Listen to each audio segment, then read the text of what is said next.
As I promised you, we have gotten our first YouTube video lecture up and running finally after a lot of technical glitches and a lot of learning on my part.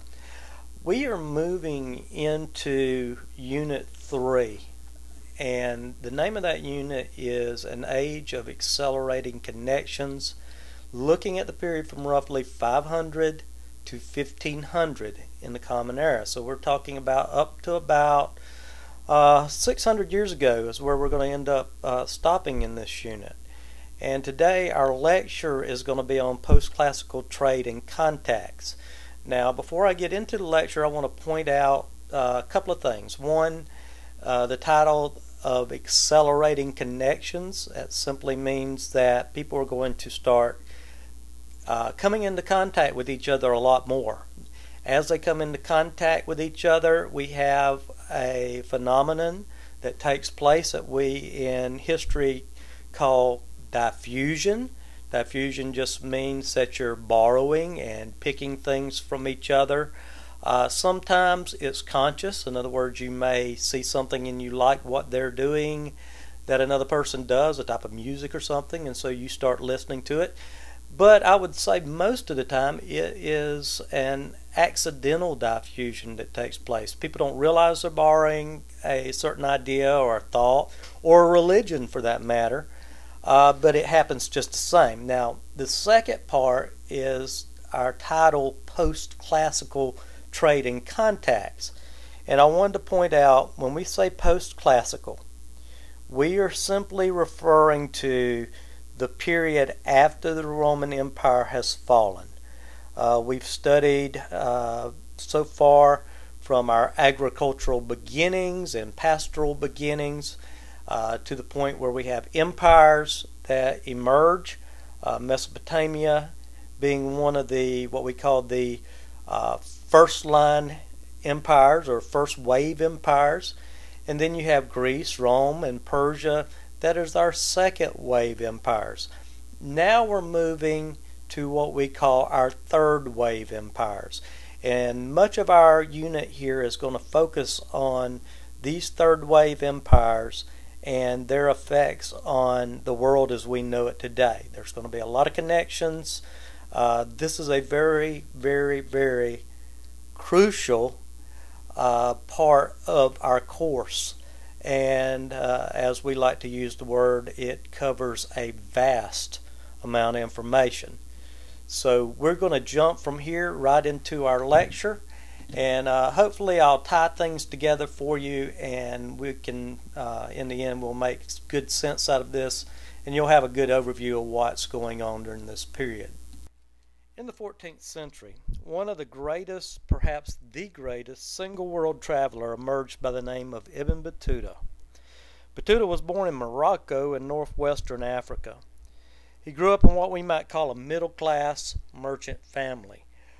They had a little bit of money, weren't rich, but nonetheless he did have a profession by trade. He was a lawyer. He had a legal education. He launched his travels, as so many did, in a pilgrimage to Mecca. Muslims are required to make a trip to Mecca, which is called the Hajj, at least once in their lifetime. He already, by this time, showed a thirst for traveling by not just visiting Mecca, but by visiting other parts of the Eastern Mediterranean, Palestine, Jordan, and the other areas around the Mediterranean. In his lifetime, Battuta would travel over 75,000 miles. Almost certainly, it was the longest set of trips any single individual had ever undertaken in the world history. That is a lot of miles. You think about an automobile, a lot of people don't want to buy them if they have 75,000 miles on them. And we're talking about a man at the time when we did not have automobiles, and about the fastest you could travel would be on a camel. He went by foot. He also went a lot on donkey. And the importance of donkeys in carrying world contacts at this point can't be underestimated. He occasionally went on ship as well. But the idea of the donkey being important for transportation goes all the way back, at least for most of our knowledge, back to these ideas of the Bible. If you remember, Mary rode a donkey into Bethlehem, and of course the famous scene where Jesus enters Jerusalem on the back of a donkey. So we often don't give the donkeys that much credit, but they did play a big role in travel during this time period. Back to Ibn Battuta, he used virtually every known means of transportation of the time, but he undoubtedly spent a great deal of time in motion. He was constantly moving place to place.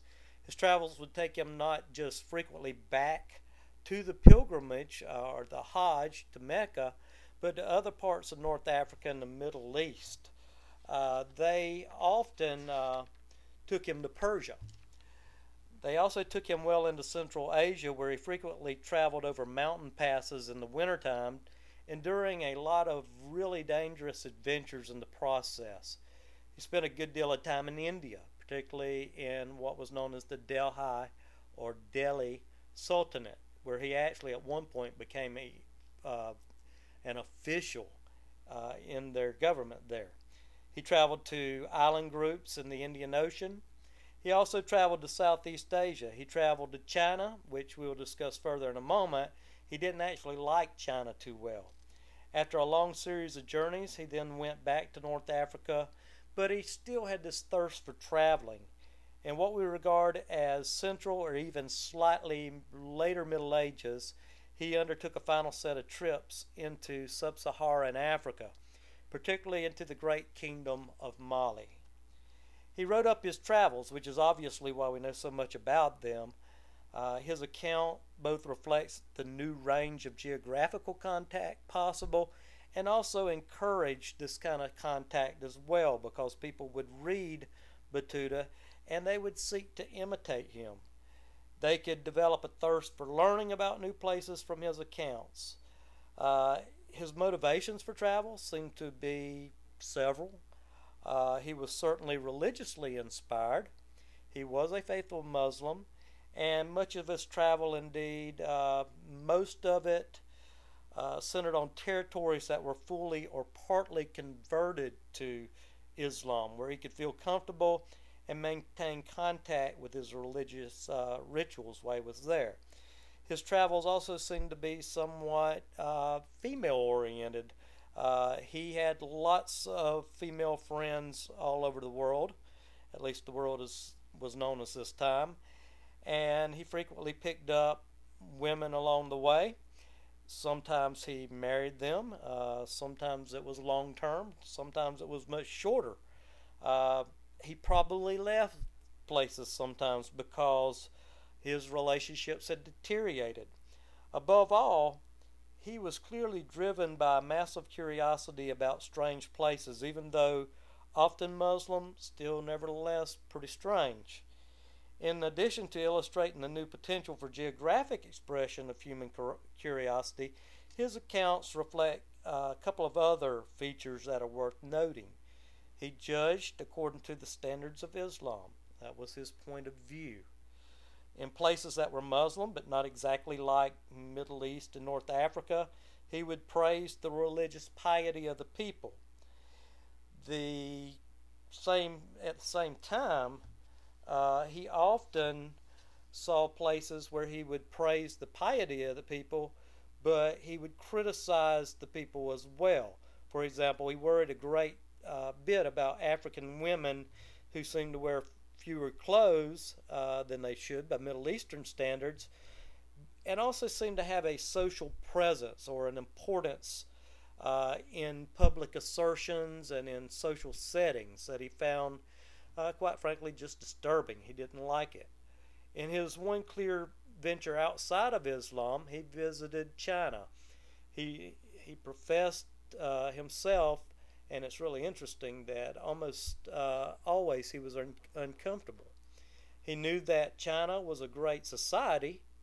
He praised Chinese cities and architecture, but he said that he stuck to his room most of the time because without the presence of an Islamic overlay, this was just a little bit disorienting. Another great traveler of the post-classical period, of course, is going to be Marco Polo, and we'll talk about him in just a second.